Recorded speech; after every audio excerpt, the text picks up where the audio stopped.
Ceux qui migrent, ceux qui viennent, ce sont quasiment que des jeunes hommes en âge de se battre. Et bien qu'ils fassent aussi leur histoire.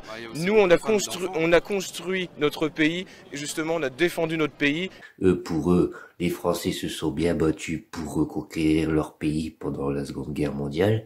On va voir si c'est vrai. Eh bien, moi, je ne fuirai pas, je ne suis pas un lâche et j'irai me battre. Mais ça, c'est facile de dire ça quand la situation ne se présente pas. En France, il y a eu des résistants, ceux qui ont fait des vrais actes de résistance dans la population entre 20 et 60 ans, c'était 2% de la population. Et il faut savoir que c'est qu'à partir de 1943-44 qu'il y a eu vraiment 2%. Avant, c'était plutôt 0, et quelques. Avant 1943, il y avait quasiment pas de résistants en France. Et à partir de 1943, les gens ont commencé à devenir résistants parce que, déjà, les Allemands ont envahi la zone libre en France, vu que les colonies françaises étaient passées sous contrôle américain. Du coup, voilà, les Français n'étaient pas contents, ils y croyaient un peu moins en Pétain. Et après, février 1943, qu'est-ce qui s'est passé? Et la défaite allemande à Stalingrad. Du coup, on s'est rendu compte que, tiens, les Allemands, ce seront peut-être pas les vrais vainqueurs de la guerre. Alors bon, peut-être qu'on peut commencer à résister contre eux. C'est ça. C'est un peu ça ce qui s'est passé.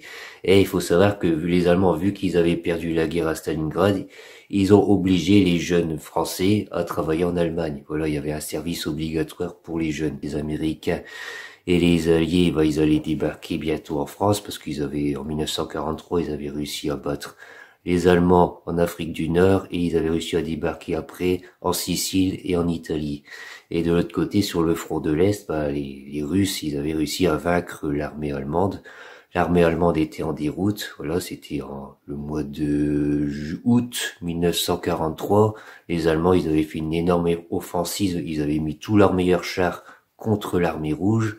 Les chars allemands, chars Tigre et Panthère.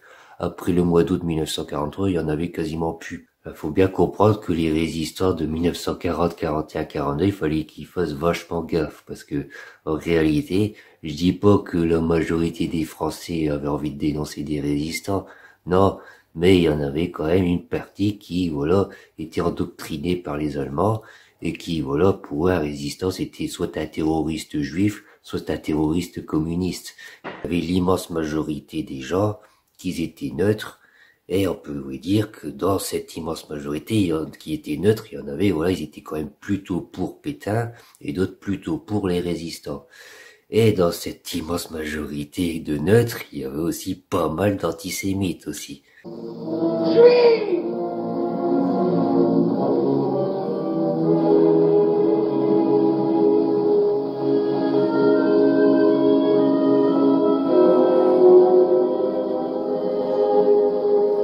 Elle s'est noyée. C'est le juif qui en est responsable. On l'étrangle! Qu'on aille le chercher! À mort le juif! Il faut la venger! La France a failli périr de la juiverie. Mais le danger est-il définitivement écarté? C'est à vous de répondre. Oui, à partir de mardi prochain, nous consacrerons 1 ou 2 minutes à nos correspondants. Si vous avez été, ou si vous êtes encore les dupes ou les victimes des Juifs, écrivez-nous, exposez-nous les faits, et nous ferons le plus large écho à vos plaintes. Nous devons tous nous unir pour combattre les ennemis. Dans le courant de l'année, en 43, j'ai rencontré un de mes anciens professeurs qui m'a dit « Toi, la juive, t'es pas arrêtée ?» Je l'ai regardé, puis, vous savez, j'entendais tellement de choses. Mais elle n'a pas oublié. C'est une femme. C'était une femme. Elle n'a pas oublié, le 15 mai 43, à 6 heures du matin, j'ai été dénoncée. Deux agents de police en civil sont venus me chercher, français.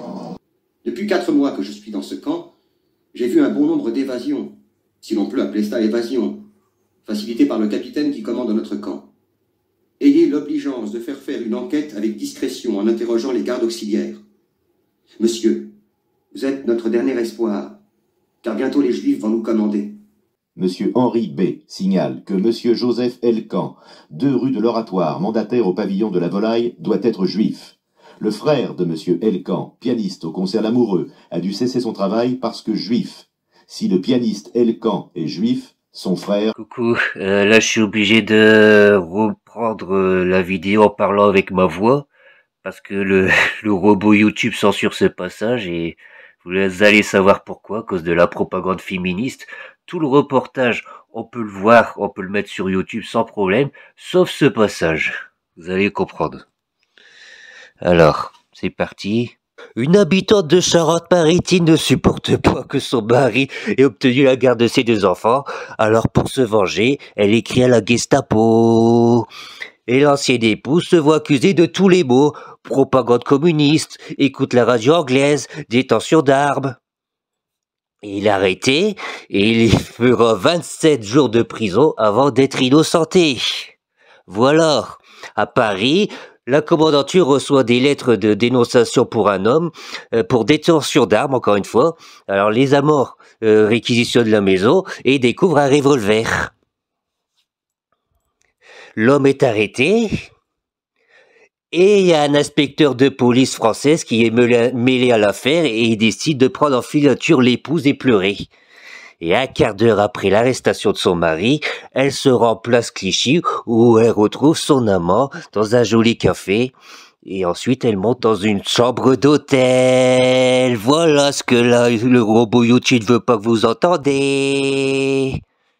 Je tiens à préciser que Mesdames Zubrewski et Goldman ont à plusieurs reprises formulé ouvertement des vœux pour la victoire anglaise.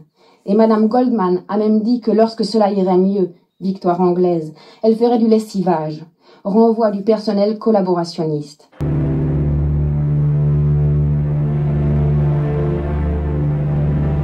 La symbolique est forte. Couper la chevelure d'une femme, c'est mutiler sa féminité, la déshumaniser. Hein, quand c'est la fête, c'est la libération, hein, on se met à boire de la bière, là, hein, après on a des bonnes idées qui nous viennent dans la tête, là, hein, les femmes, là, hein, c'est des salopes, là, hein, elles sont sorties avec des Allemands et tout, hein, on va avoir une bonne idée, on va leur raser la tête, là, hein, les ivrognes, ils ont eu cette idée dans la tête.